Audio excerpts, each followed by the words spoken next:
Assalamu alaikum, dear students. Welcome to online class.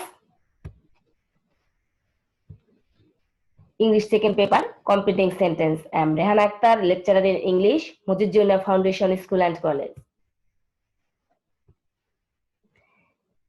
I will discuss conditional sentence. First conditional, it plus subject plus verb based from or verb present indefinite tense plus object or complement plus subject plus shall oblique will can oblique may oblique must oblique should plus main verb plus object or complement। অর্থাৎ আমি একটি incomplete সেন্টেন্সকে কিভাবে complete করতে হয় সেই সেন্সটাকে তোমাদের ধারণা দিচ্ছি বা সেই সেন্টেন্সটি আমি দেখাবো আজকে। এটা হচ্ছে ইফ কন্ডিশনাল সেন্টেন্স হচ্ছে শর্ত, কন্ডিশন মানেই হচ্ছে শর্ত বা যদি আমরা যাকে বলি।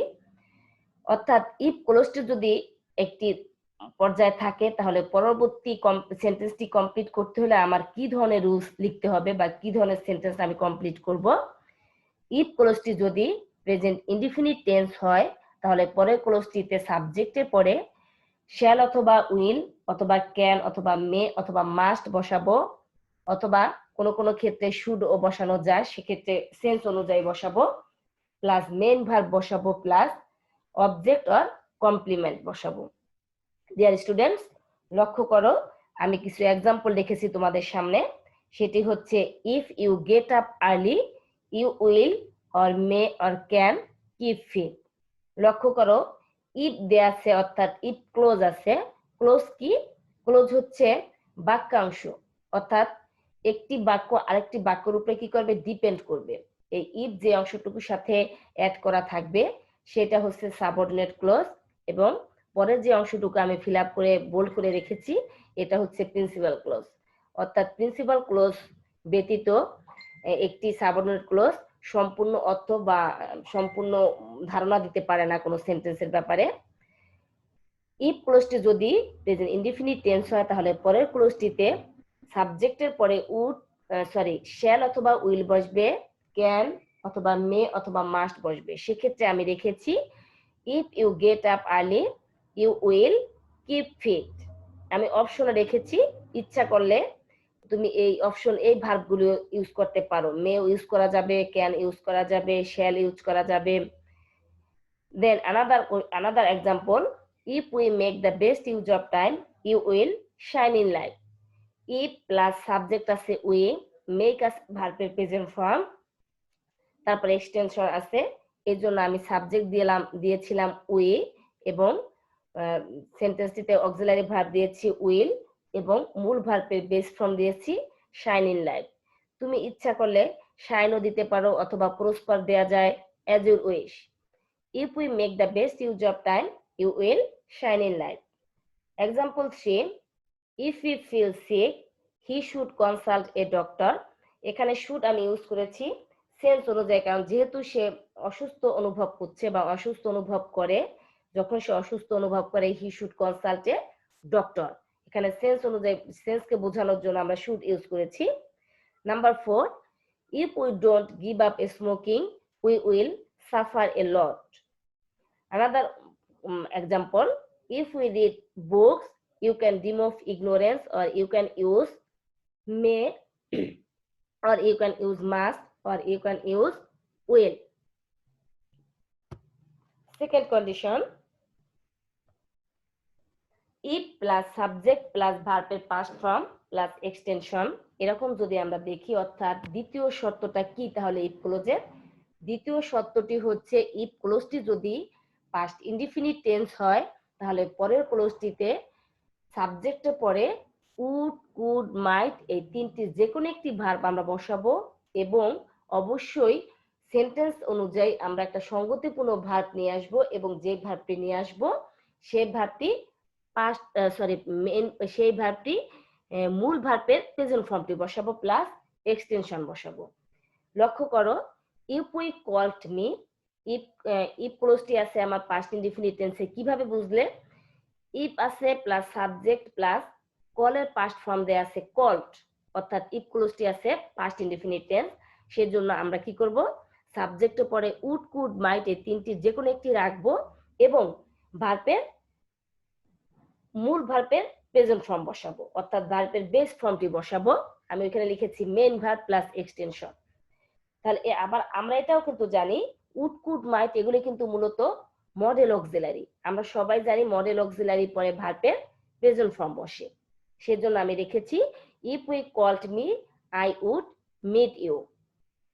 Another example, if I knew his mobile phone, I might phone him, or I might call him, or I would call him, or I would phone him।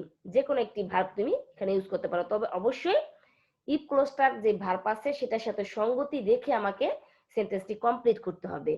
পরীক্ষার হলে আমরা ইনকমপ্লিট সেন্টেন্স পাবো, আমাদেরকে কমপ্লিট করতে হবে, অর্থাৎ you have to complete incomplete sentences in your question paper.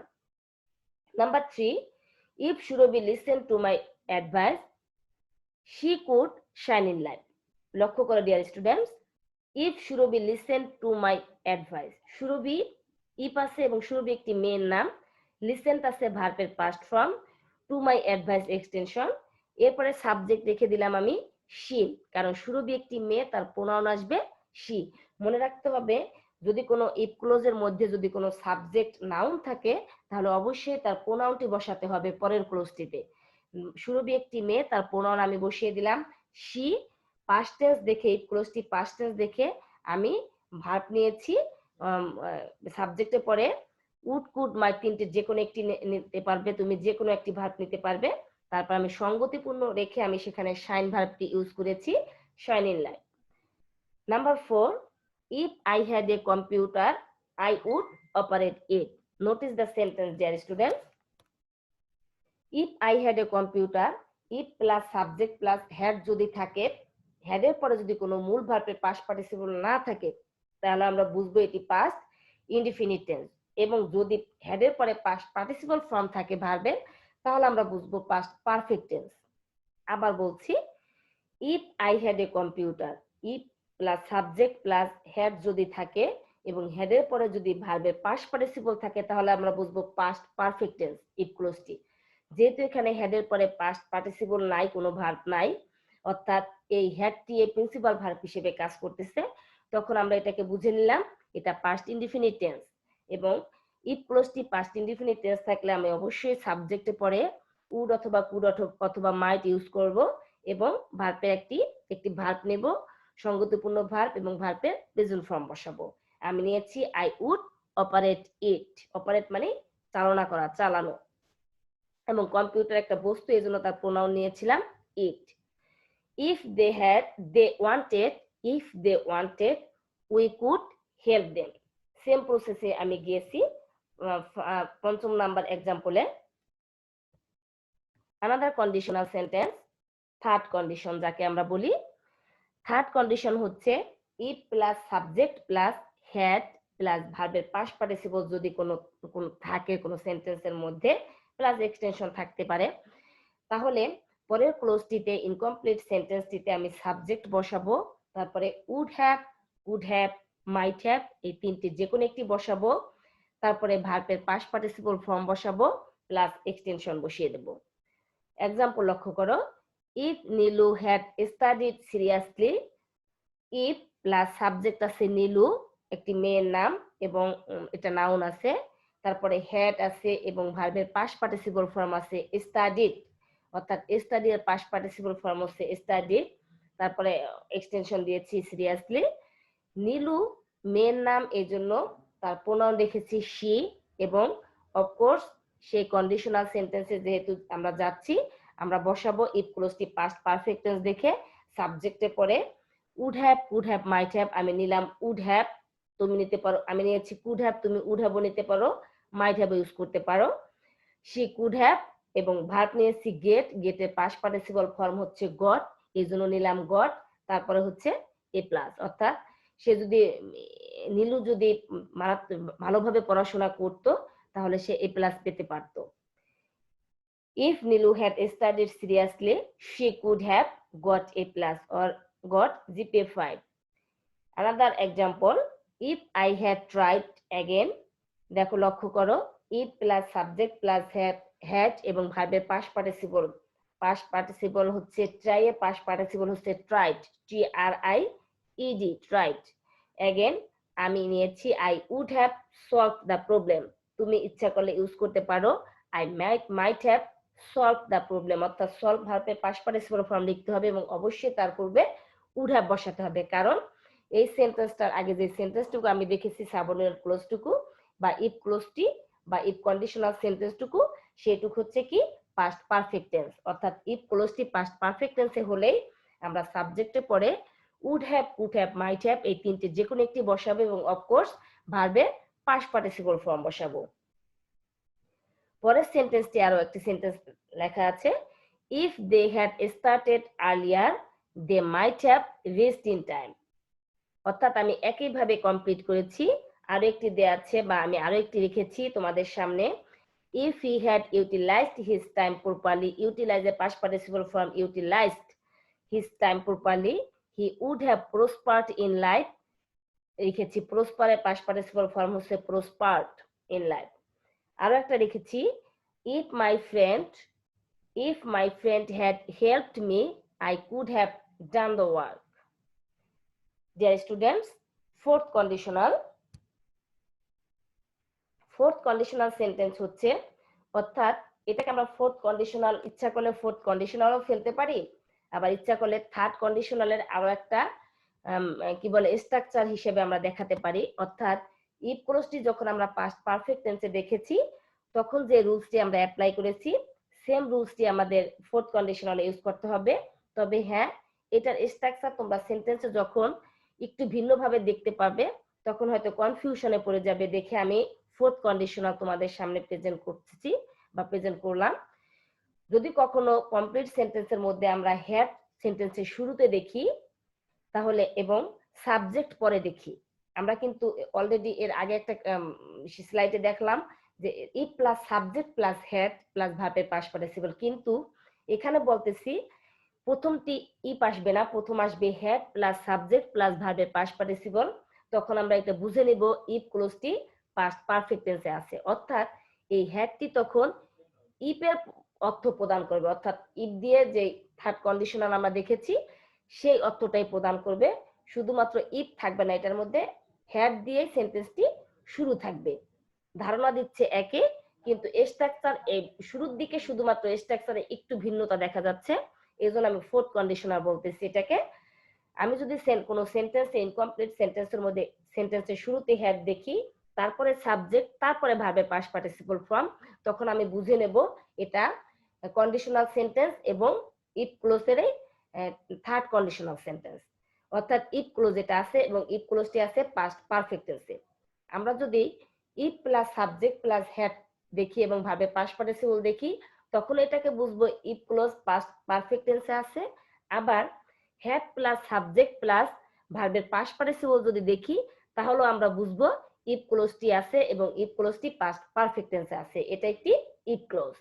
তখন আমরা পরবর্তী সেন্টেন্সটি অর্থাৎ ইনকমপ্লিট সেন্টেন্সটি আমরা কিভাবে কমপ্লিট করব, তখন আমরা ওই আগের নিয়মটাই করব, অর্থাৎ সাবজেক্টের পরে would have, could have, might have এই তিনটি যে কোনো একটি বসাবো এবং ভার্বের পাস্ট পার্টিসিপল ফর্ম বসাবো।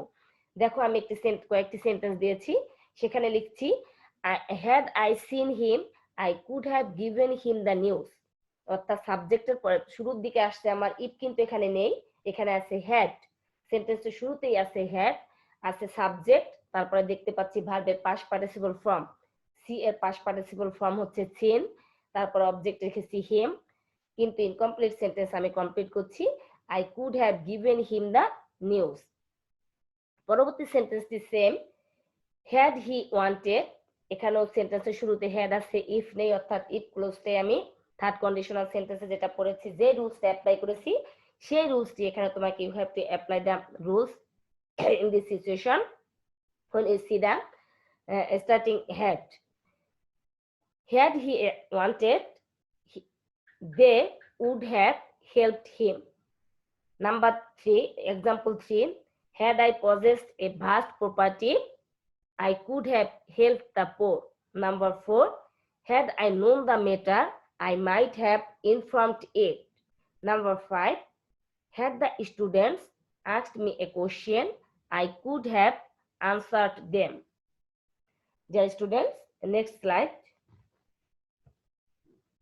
ফিফথ কন্ডিশনাল আমি বলছি, কারণ if plus subject plus were যদি কোনো সেন্টেন্সের মধ্যে আমি দেখি, ইনকমপ্লিট সেন্টেন্সের মধ্যে if plus subject plus were থাকে প্লাস এক্সটেনশন থাকে, সেক্ষেত্রে আমি দুইটা রুলস অ্যাপ্লাই করতে পারি। সাবজেক্ট প্লাস পরবর্তী ইনকমপ্লিট সেন্টেন্সটিতে প্রথমে সাবজেক্ট বসাবো, তারপরে উড কুড মাইট এই তিনটি যে কোনো একটি বসাবো, তারপরে ভার্বের প্রেজেন্ট ফর্ম বসাবো। অথবা দিয়ে if plus subject plus were যদি কোনো সেন্টেন্সের মধ্যে থাকে, সেক্ষেত্রে আমি কি করব, সাবজেক্টের পরে ইনকমপ্লিট সেন্টেন্স অবশ্যই সাবজেক্টের পরে উড হ্যাভ মাইট হ্যাভ এই তিনটি যে কোনো একটি বসাবো এবং ভার্বের পাস্ট পার্টিসিপল ফর্ম বসাবো। তোমরা হয়তো লক্ষ্য করে থাকবে ফিফথ যে কন্ডিশনাল সেন্টেন্সটি আমি তোমাদের সামনে প্রেজেন্ট করতেছি, সেটা কিন্তু আমার রুলস নাম্বার 1 অর্থাৎ first conditional sentence, second conditional sentence এবং থার্ড কন্ডিশনাল সেন্টেন্সের দুটি ভাবে করা যায়।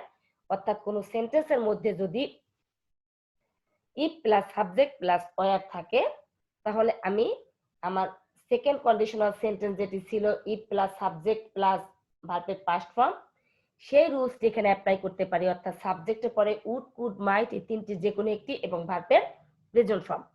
আবার if plus subject plus were যদি আমি দেখি, তাহলে পরবর্তী ক্লোজটিতে অর্থাৎ ইনকমপ্লিট সেন্টেন্সে সাবজেক্টের পরে উড হ্যাভ মাইট হ্যাভ এই তিনটি যে কোনো একটি এবং ভার্বের পাস্ট পার্টিসিপল ফর্ম বসাতে পারি। অর্থাৎ এটি হচ্ছে কন্ডিশনাল সেন্টেন্সের থার্ড কন্ডিশন আমি ইউজ করতে পারি, সেই রুলসটি আমি এখানে ইউজ করতে পারি।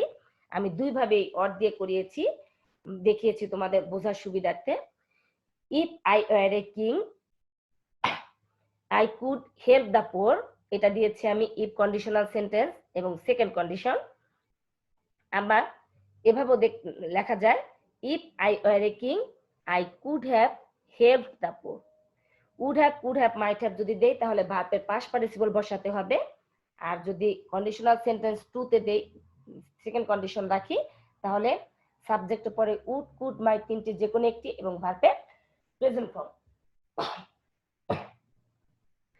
আবার দিয়েছি if I were a bird I would fly in the sky, second condition. Or third condition হচ্ছে if I were a bird I would have flown in the sky. Dear students, তোমাদের জন্য কিছু homework আমি রেখেছি। আমি যে লেকচারটি দিচ্ছি, যে ক্লাসটি তোমাদের সামনে প্রেজেন্ট করলাম, সেই ক্লাসে তোমরা কতটুকু বেনিফিটেড হলে আমি জানতে পারবো। যদি তোমরা হোমওয়ার্কটি সম্পূর্ণভাবে করতে পারো, তাহলে আমি বুঝবো তোমরা ক্লাসটি বুঝতে পেরেছো। Complete the sentences with conditional sentence. If we take regular physical exercises, then you have to complete your appropriate word. এভাবে আমি 10টি সেন্টেন্স তোমাদের সামনে প্রেজেন্ট করছি। অবশ্যই তোমরা হোমওয়ার্ক করবে এটা বাড়িতে, এবং যদি বুঝতে না পারো, if you don't understand any question or any rules, please call me or inform me. Dear students, thank you. Thanks to all.